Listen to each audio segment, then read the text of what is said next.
Matthew chapter 17. The Transfiguration. After 6 days, Jesus took with him Peter, James, and John, the brother of James, and led them up a high mountain by themselves.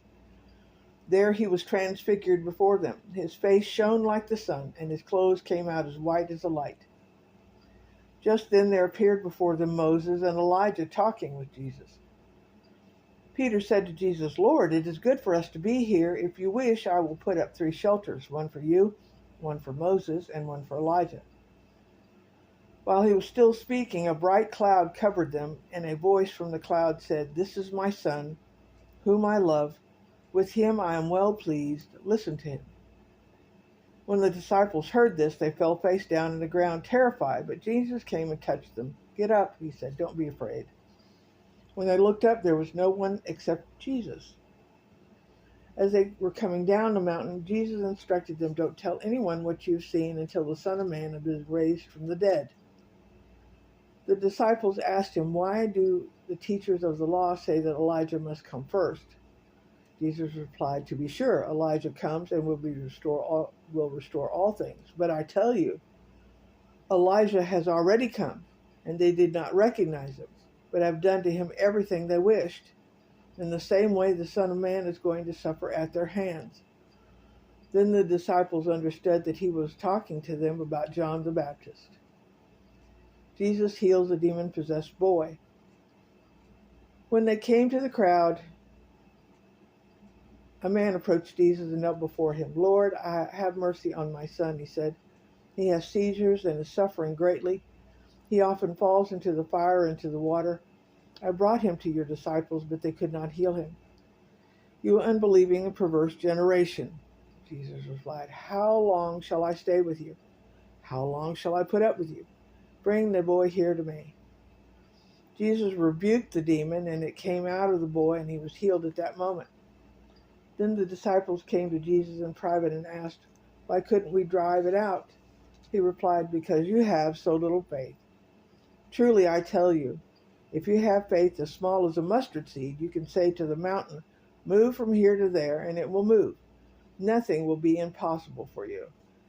And I inserted the scripture that's in some manuscripts and not in others. It's similar to Mark 9:29. "However, this kind does not go out but by prayer and fasting." Jesus predicts his death a second time. When they come together in Galilee, he said to them, "The Son of Man is going to be delivered into the hands of men. They will kill him, and on the third day he will be raised to life," and the disciples will be filled with grief. The temple tax. After Jesus and his disciples arrived in Capernaum, the collectors of the 2 drachma temple tax came to Peter and asked, "Doesn't your teacher pay the temple tax?" "Yes, he does," he replied. When Peter came into the house, Jesus was the first to speak. "What do you think, Simon?" he asked. "From whom do the kings of the earth collect duty and taxes? From their own children or from others?" "From others," Peter answered. "Then the children are exempt," he said to him. "But so that we may not cause offense, go to the lake and throw your line.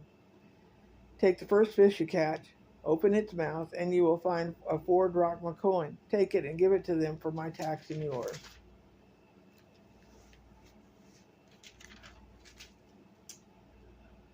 Why was Jesus transfigured? The disciples received a glimpse of Jesus' heavenly splendor and majesty, and God's spoken words powerfully reinforced Jesus' identity as the Messiah.